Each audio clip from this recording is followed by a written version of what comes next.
बिस्मिल्लाहिर्रहमानिर्रहीम, अस्सलाम वालेकुम। मैं शजीउल्लाह फिरासत, आप देख रहे हैं नेशनल और इंटरनेशनल न्यूज पर मुश्तमिल 4 टीवी का खुसूसी खबरनामा दुनिया भर से, यानी खबरें आपकी नजर से। सबसे पहले हेडलाइंस। अमेरिका और रशिया के बीच न्यूक्लियर हथियारों पर पाबंदी का समझौता टूट गया। वॉशिंगटन के बाद मॉस्को ने भी जवाबी ऐलान कर दिया।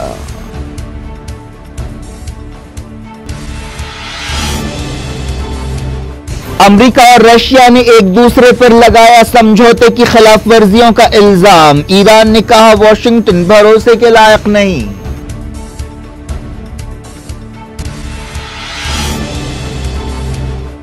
वेनेजुएला में तमाम रास्ते खुले हैं। अमेरिका ने दी धमकी। इटली ने कहा लीबिया को ना दोहराया जाए।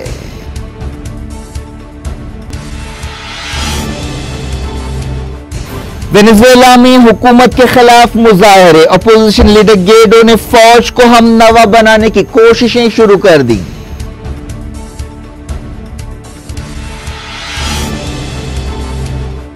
ईरान में रेवोल्यूशनरी गार्ड्स पर हमला, एक सिपाही हलाक। ओहदेदारों ने सऊदी अरब पर उंगली उठाई। जैश उल अदल तंजीम ने जिम्मेदारी कबूल की।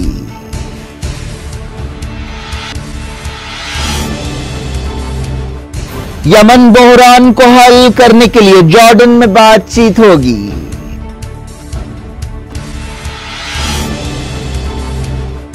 मोदी इतवार को जम्मू कश्मीर का दौरा करेंगे। मीरवाइज उमर फारूक नजरबंद।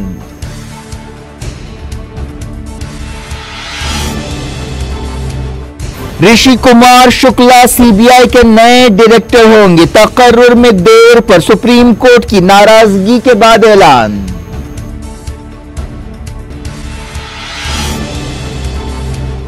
कतर ने एएफसी कप जीत लिया। दोहा में जश्न, खिलाड़ियों का जबरदस्त इस्तकबाल।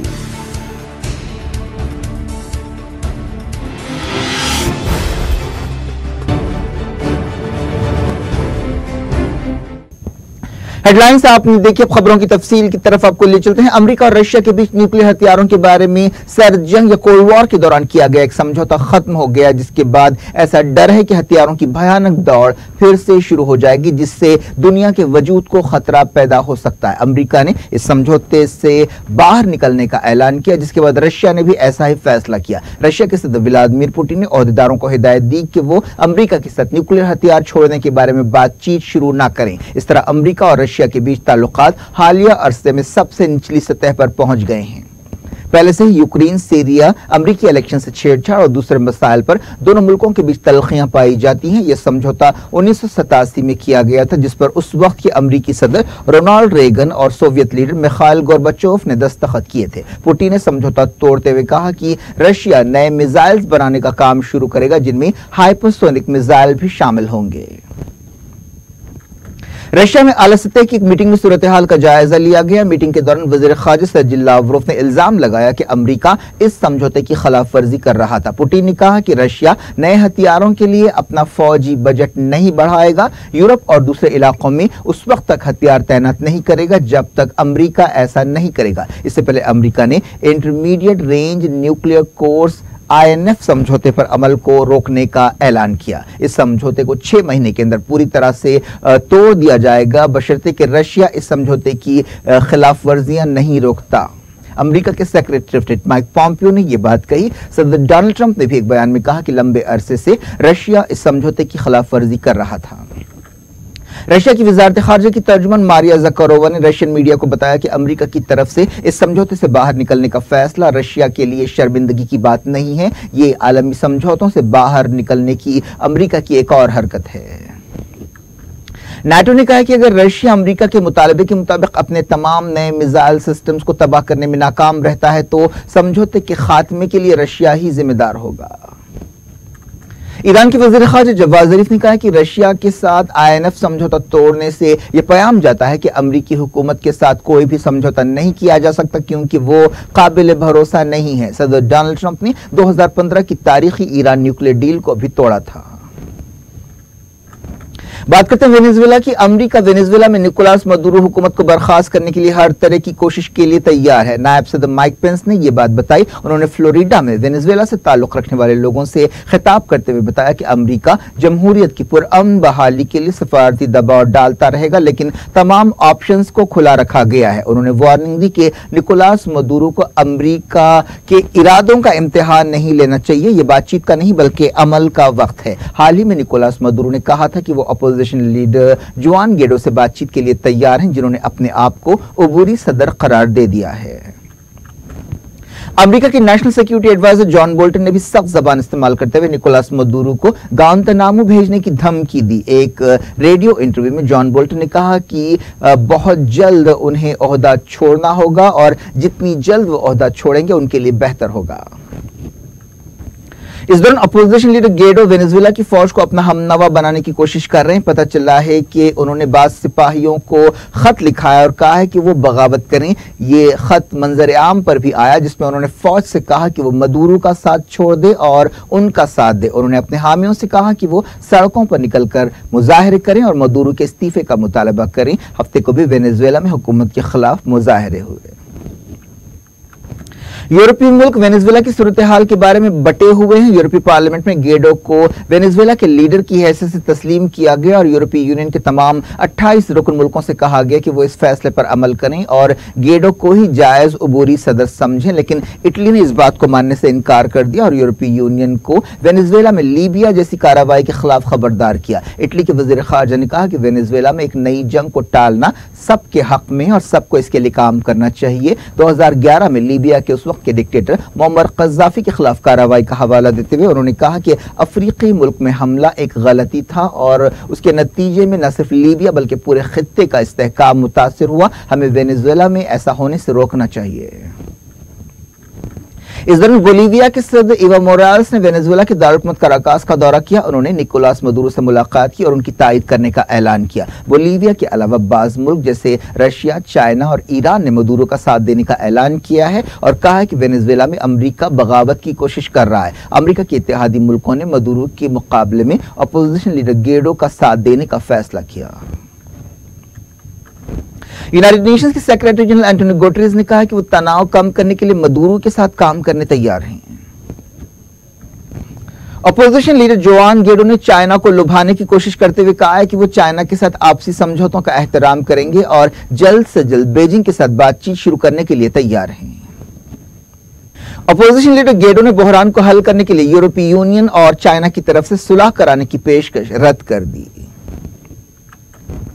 ईरान में इस्लामी इनकलाब की 40वीं सालगिरह के एक प्रोग्राम के दौरान एक हमले में रेवोल्यूशनरी गार्ड्स का एक सिपाही हलाक हो गया और 5 सिपाही जख्मी हुए। यह हमला एक फौजी अड्डे पर किया गया। ओहदेदारों ने इरना न्यूज एजेंसी को बताया कि इस हमले में रेवोल्यूशनरी गार्ड्स के नीम फौजी दस्ते बासिज फोर्स को निशाना बनाया गया। यह वाकया सिस्तान बलोचिस्तान सूबे में पेश आया। फारस न्यूज एजेंसी ने बताया कि जैश अल तंजीम ने इस हमले की जिम्मेदारी कबूल की है। यह एक सुन्नी मिलिटेंट ग्रुप है जो पाकिस्तानी सरहद के करीब के इलाकों में सरगर्म है। बताया कि 2 हमला आवर फौजी अड्डे की दीवार पर चढ़ गए और फायरिंग की। बाद में दोनों फरार हो गए। ईरानी मीडिया में कहा गया कि हमला आवरों को सऊदी अरब की मदद हासिल थी। ईरान ने इस्लामी इनकलाब की सालगिरह के मौके पर एक नए क्रूज मिसाइल को सामने लाया है जो 1300 किलोमीटर की दूरी तक निशाना लगा सकता है। वजीर दिफा आमिर हत्तामी ने सरकारी टेलीविजन पर बताया कि यह मिसाइल कम बुलंदी पर भी उड़ सकता है। यह एक सरफेस टू सरफेस मिसाइल है। दुनिया भर से वक्त हो गया छोटे से ब्रेक का। ब्रेक के बाद कुछ और खबरों के साथ आपकी खिदमत में दोबारा हाजिर होंगे। उम्मीद है ब्रेक के उस पार भी हमारा आपका राब्ता बना रहेगा।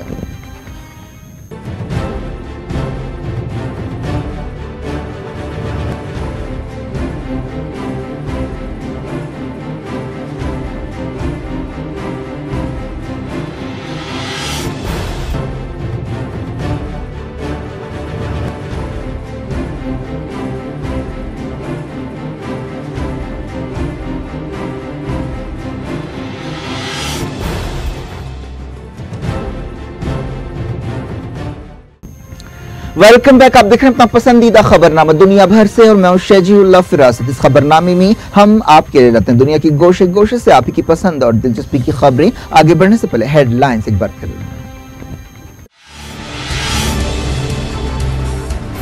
अमेरिका और रशिया के बीच न्यूक्लियर हथियारों पर पाबंदी का समझौता टूट गया। वॉशिंगटन के बाद मॉस्को ने भी जवाबी ऐलान कर दिया।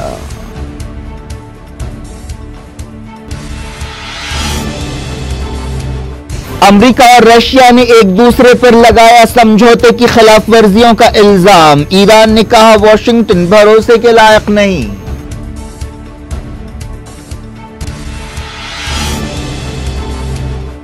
वेनेजुएला में तमाम रास्ते खुले हैं। अमेरिका ने दी धमकी। इटली ने कहा लीबिया को ना दोहराया जाए।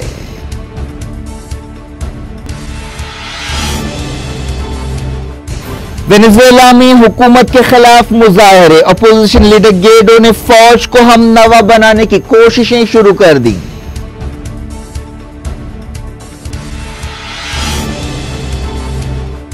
ईरान में रेवोल्यूशनरी गार्ड्स पर हमला, एक सिपाही हलाक। ओहदेदारों ने सऊदी अरब पर उंगली उठाई। जैश उल अदल तंजीम ने जिम्मेदारी कबूल की।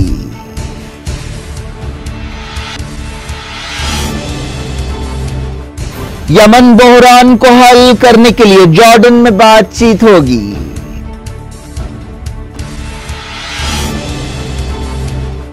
मोदी इतवार को जम्मू कश्मीर का दौरा करेंगे। मीरवाइज उमर फारूक नजरबंद।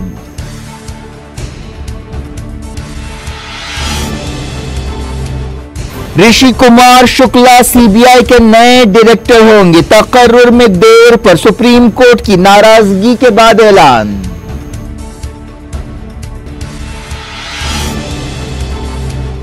कतर ने एएफसी कप जीत लिया। दोहा में जश्न, खिलाड़ियों का जबरदस्त इस्तकबाल।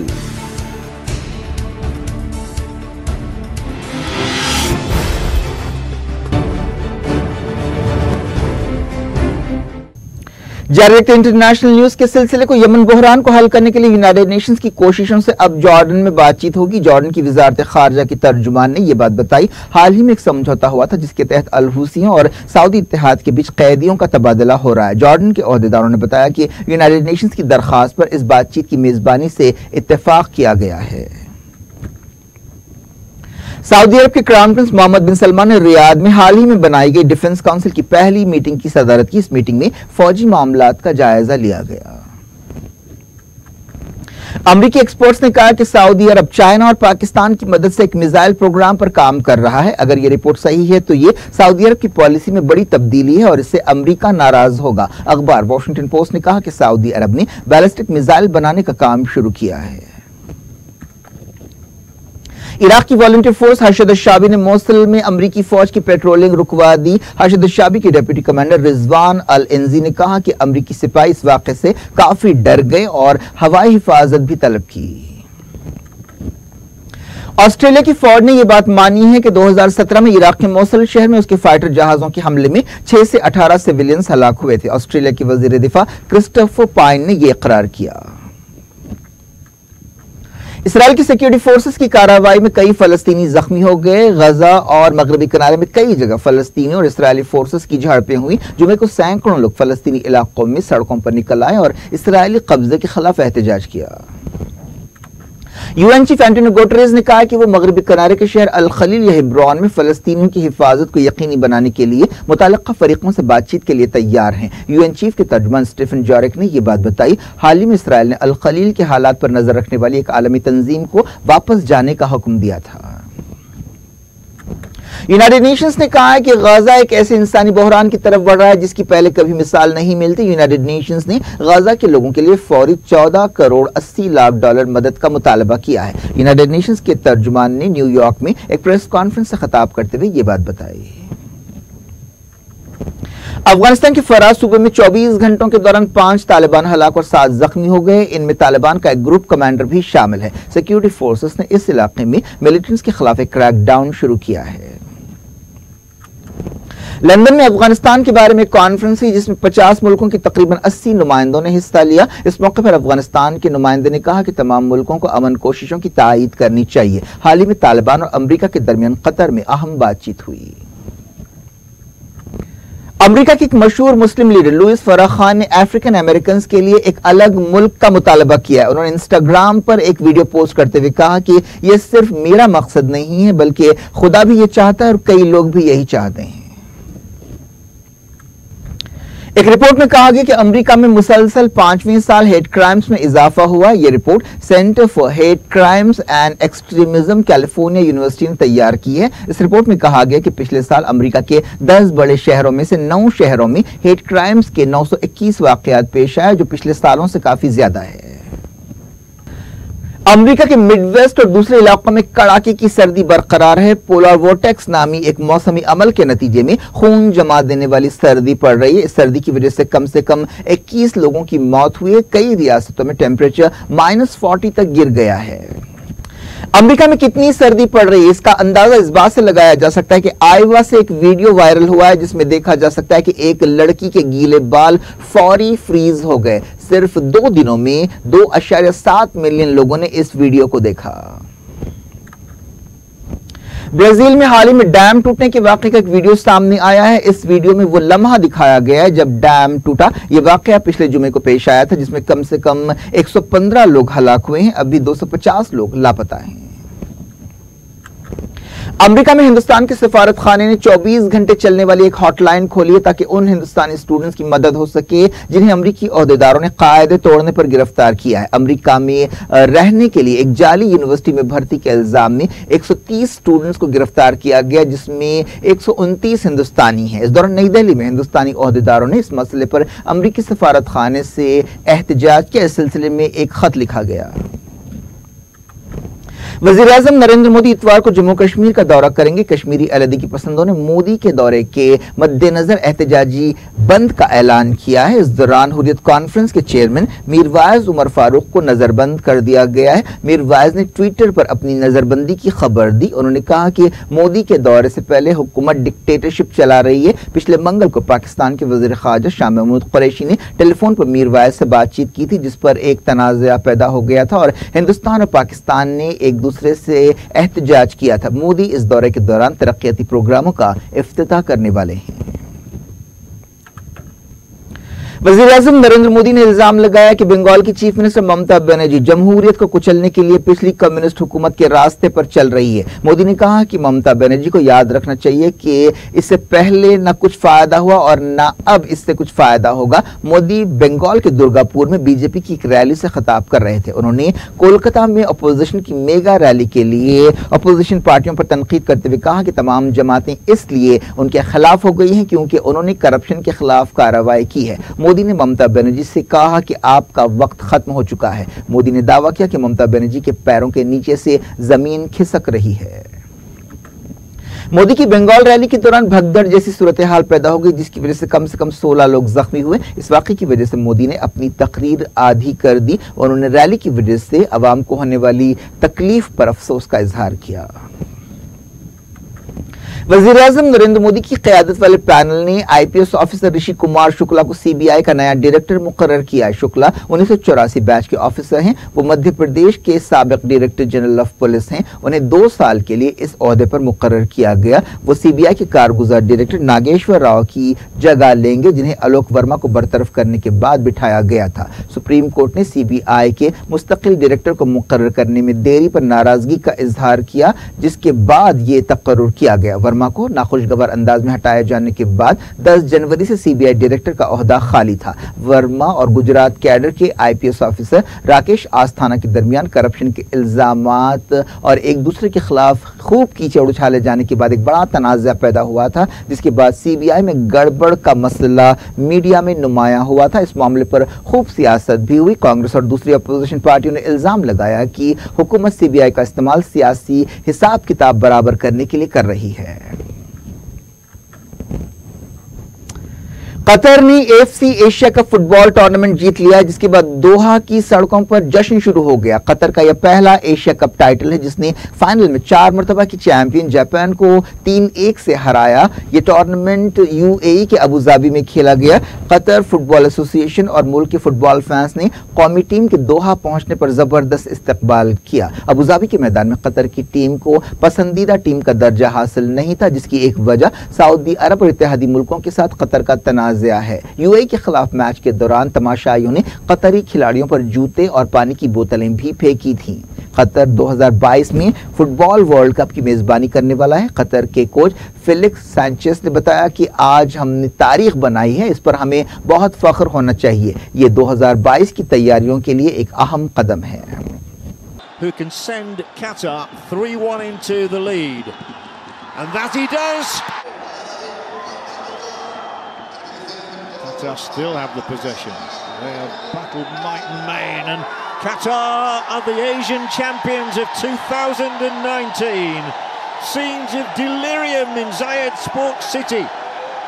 Japan have lost the final for the first time in their... क्या कुछ हो रहा है आपकी दुनिया में? आखिर में हेडलाइंस दुनिया भर से एक बार फिर देखते हैं।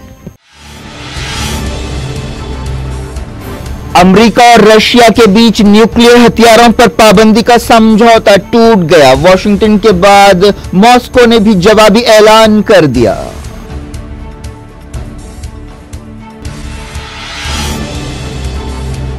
अमेरिका और रशिया ने एक दूसरे पर लगाया समझौते की खिलाफ वर्जियों का इल्जाम। ईरान ने कहा वॉशिंगटन भरोसे के लायक नहीं।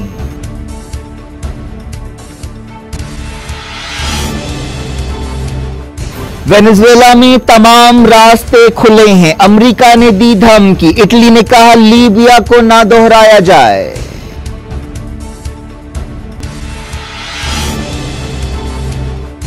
वेनेजुएला में हुकूमत के खिलाफ मुजाहरे। अपोजिशन लीडर गेडो ने फौज को हमनवा बनाने की कोशिशें शुरू कर दी।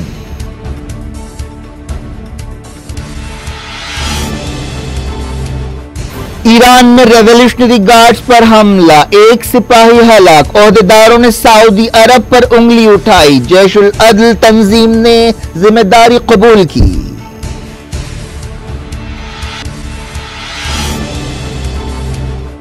यमन बहरान को हल करने के लिए जॉर्डन में बातचीत होगी।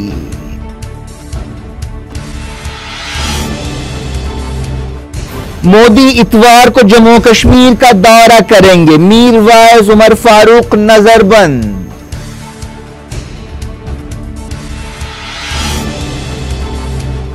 ऋषि कुमार शुक्ला सीबीआई के नए डायरेक्टर होंगे। तकर्रुर में देर पर सुप्रीम कोर्ट की नाराजगी के बाद ऐलान।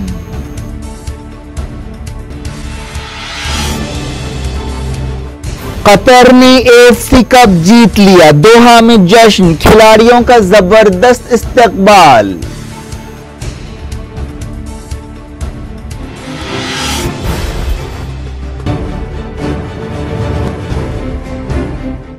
ये थी आज की खबरें। अब शजीउल्लाह फरासत को दें इजाजत और अपना बेहद ख्याल रखें। अल्लाह हाफ़िज़।